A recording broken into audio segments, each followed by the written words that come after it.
So Christianity was this space that Africans tried to build into a space of negotiation for greater freedom. Now, in reality, many enslaved people were Christian, and the fact that they were baptized and were practicing Christians meant nothing in terms of their status as a free people.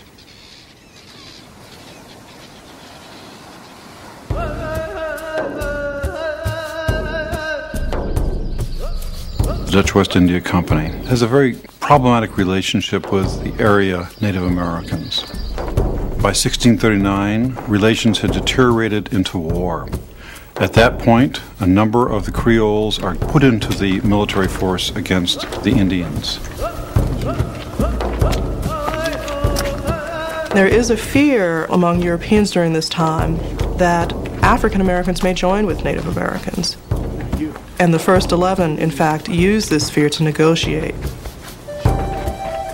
They had been part of the Reformed Church, they had served in the military, they had built the fort, they had done all of the critical labor that was necessary to make New Amsterdam into a viable town.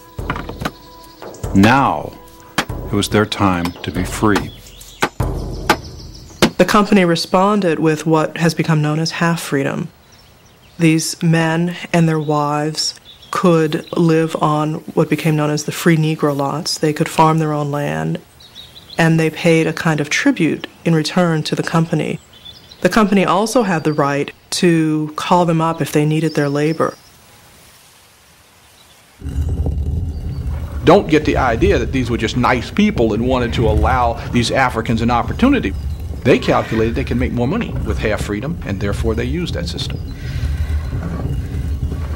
But even under those conditions, work in the Dutch colonies for a slave was slavery. The members of this community of half-free people had to be very profoundly struck with the tentative and tenuous nature of their freedom. The evidence of that is their children, who are not half-free, who remain enslaved, and therefore, in a very profound way, speak to the fact that the community itself is vulnerable.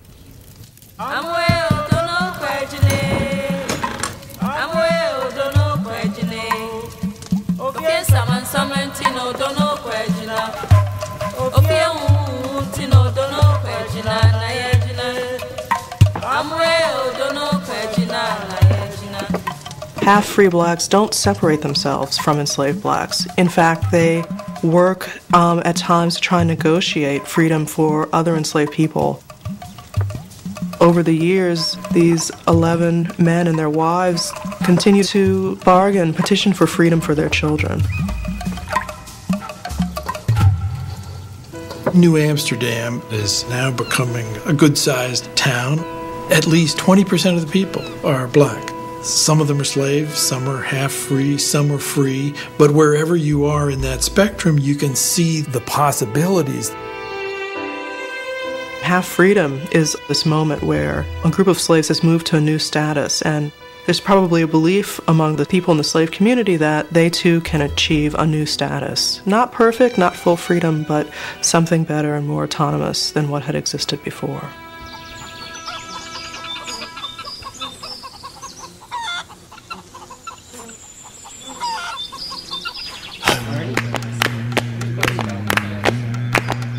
Freedom was also the goal of black and white indentured servants in Chesapeake Tobacco Country.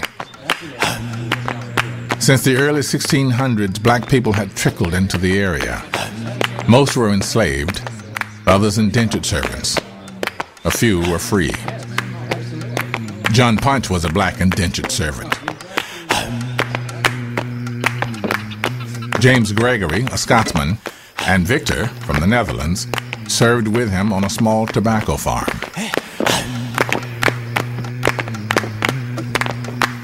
In the New World, every European colony needed to provide a profit.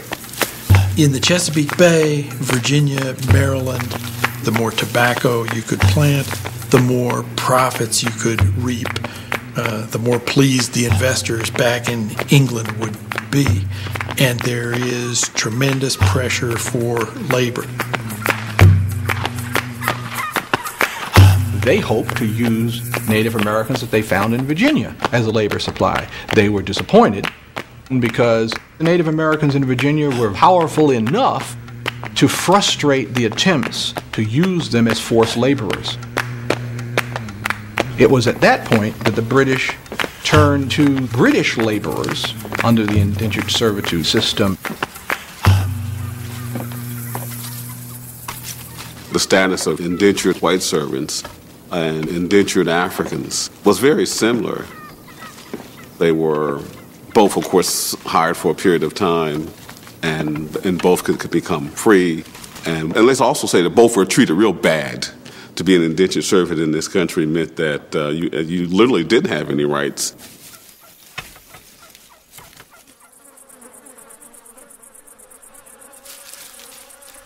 In this world, there's not much practical difference in terms of the oppression that they face.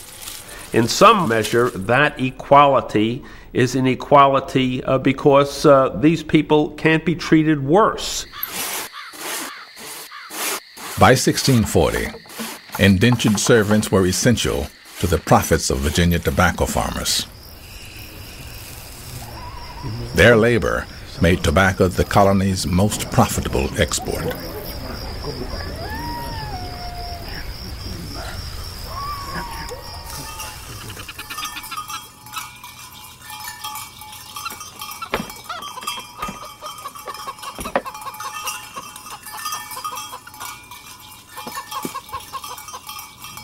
Three men on the same farm, doing the same labor, being harassed and oppressed on a comparable level, to the point that these three men chose to flee their owner.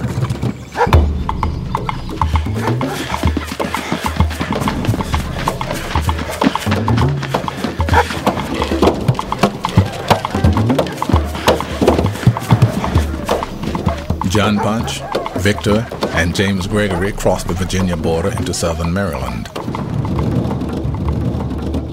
Days later, they were captured and returned. Plaintiff, please step forward. State please. My lord, I ask your punishment against these indentured servants. In the colony's highest court, it was said that Hugh Gwyn's servants caused him considerable loss and prejudice. I want you to punish them, my lord. You will serve 3 more years. The two white men are sentenced to simply a number of years added to their indentures. For John Punch, the one black among these three men, his fate is infinitely worse. It's servitude for life. For the rest of your life. Now, there's no law that says that John Punch had to have been enslaved for life, but it was clear that 1640 is sort of the turning point, the beginning of the point where Africans are going to be treated differently as opposed to whites who are indentured servants. Rather than distinguishing people because they are unfree, people are being distinguished now because they're black or white. And that whiteness is privileging in ever increasing and beneficial ways.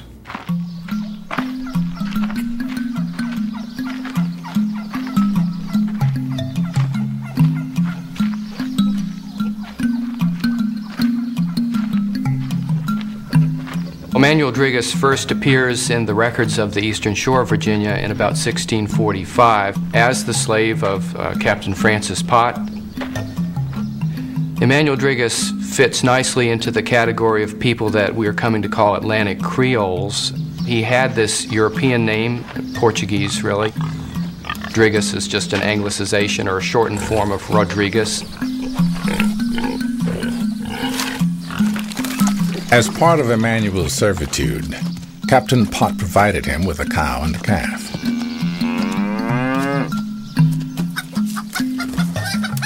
When Emanuel began his service, His wife Frances and daughters, ages 8 and 1, were bound to Captain Pott as well. Captain Pott informed the court, "I have taken to service 2 daughters of my Negro, Emmanuel Driggers, to serve and be with me." The terms of Emmanuel's enslavement guaranteed that these children would attain their freedom after a specified number of years. However, no such provision was made for their brothers and sisters.